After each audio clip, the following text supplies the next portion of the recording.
The Democrats on the Joint Economic Committee, made up of members from the U.S. Senate and U.S. House, released a new report last week about impacts from a decline in Canadian tourism on businesses in states along the northern border. President Trump has insisted that his tariffs will boost domestic manufacturing, and he says they are necessary to ensure fair trade and reduce trade deficits. But Senator Maggie Hassan of New Hampshire, who's a leading member on that committee, blamed the tourism drop on what she called the president's, quote, reckless tariffs and needless provocations toward Canada.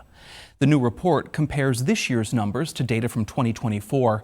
It found border crossings from Canada into New Hampshire were down 30%. In Vermont, crossings were down more than 28%. And across New York's full northern border, crossings were down 17%. Business leaders in the Plattsburgh area say the number locally is even higher than that.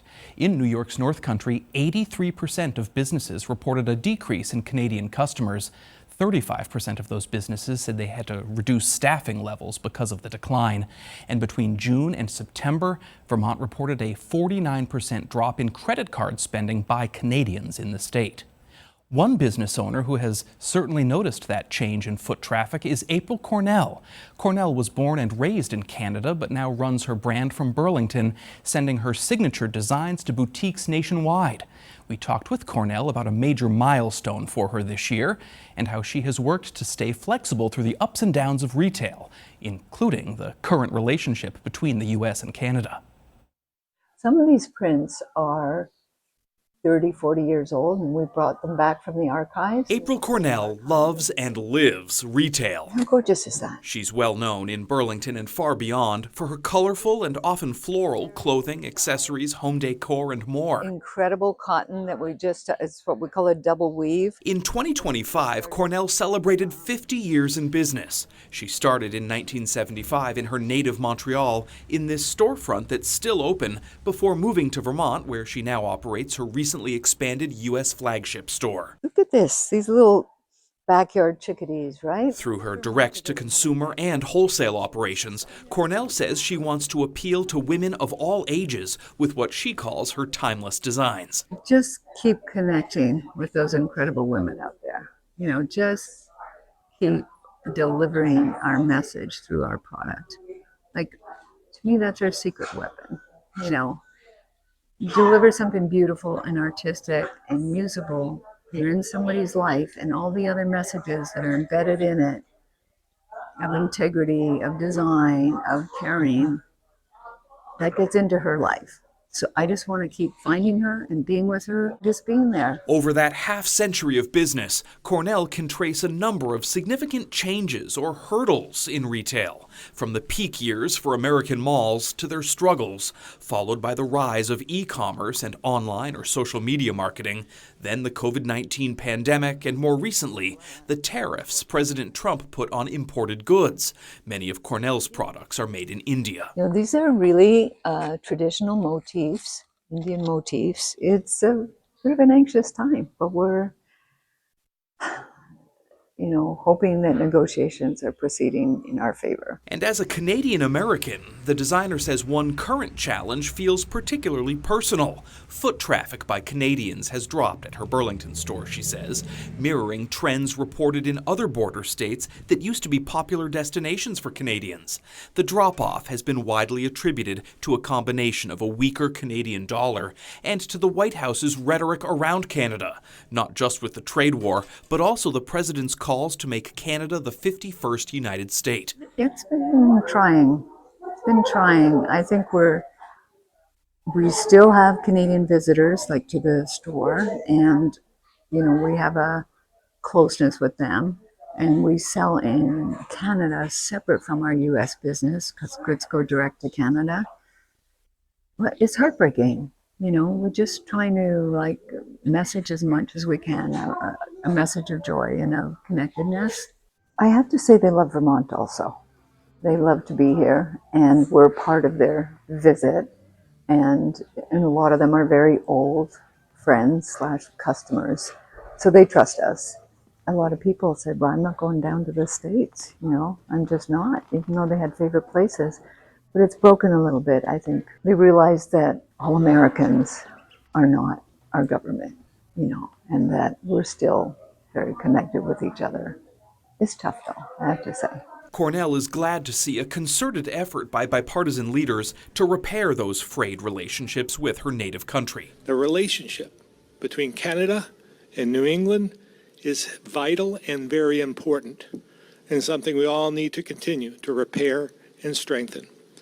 And I can assure you, Vermont will continue to do our part to rise above the rhetoric and do the right thing. At a recent meeting of the Eastern Canadian premiers and New England governors, Phil Scott of Vermont expressed his appreciation for Canadians. And while he did not put President Trump himself on blast, Scott did criticize the president's policies toward Canada. I know there are some who may be more than hesitant to work with the U.S. right now, and I get it, because words matter.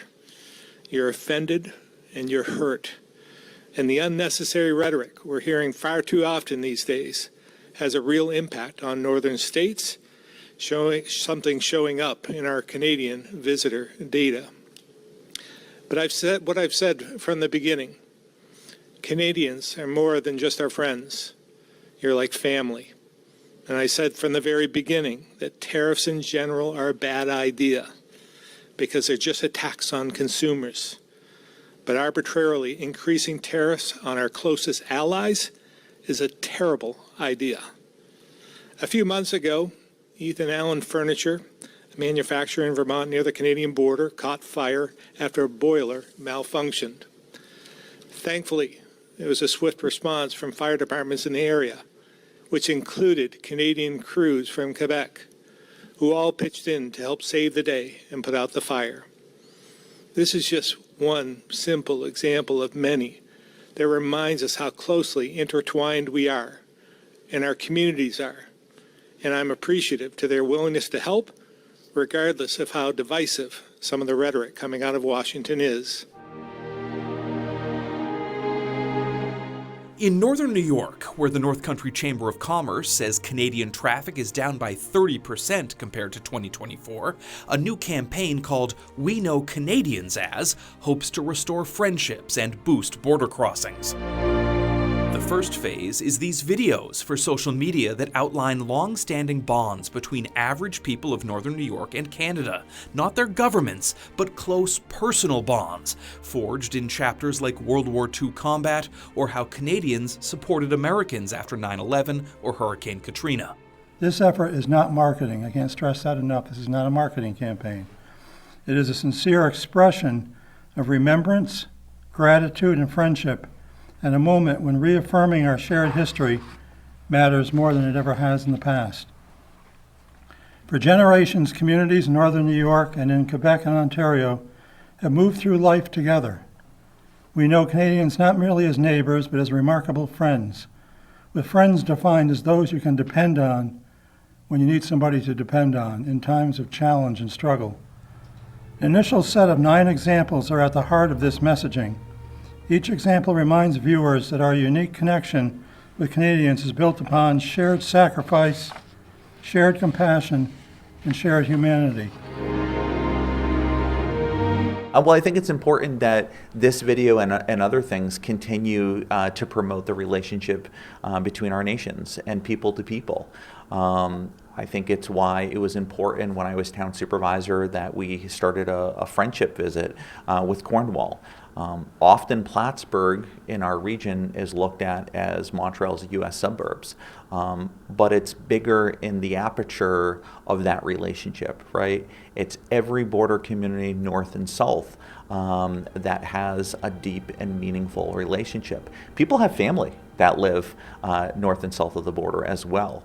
So again, this isn't about borders, about the economics, it's about the people of both of our countries. Back in Burlington, We have to be flexible, and every week a new strategy, sort of. It's not a time of like, well, this is it and we'll do that. It's a time of flexibility. April Cornell says the holiday shopping rush in this golden anniversary year for her products has revealed new consumer insights, namely an embrace of a longer season. You know, it feels like people are anticipating the holidays earlier. Like they want to have that sense of joy, family togetherness that the holidays provide. That whole family connection, it seems to come together here. There's a lot of customers who've been with us for almost as long as I've been around. And they're here with their next generation who's doing the Christmas thing and all that. So it's a good place to come together at this time of year, I would say. And looking to the future, Cornell's sons and daughters-in-law are active in the business. She says she enjoys her job and her customers so much, she really can't say how long she sees herself working. My husband says forever. He says she'll never stop. But then I was thinking of another career. Politics? Of course, Cornell was just kidding there when she said she was considering a second career in politics. She told us her overall takeaway from her 50 years in retail is gratitude. Gratitude for the relationships she has made with suppliers, customers, employees, other business leaders, and community members.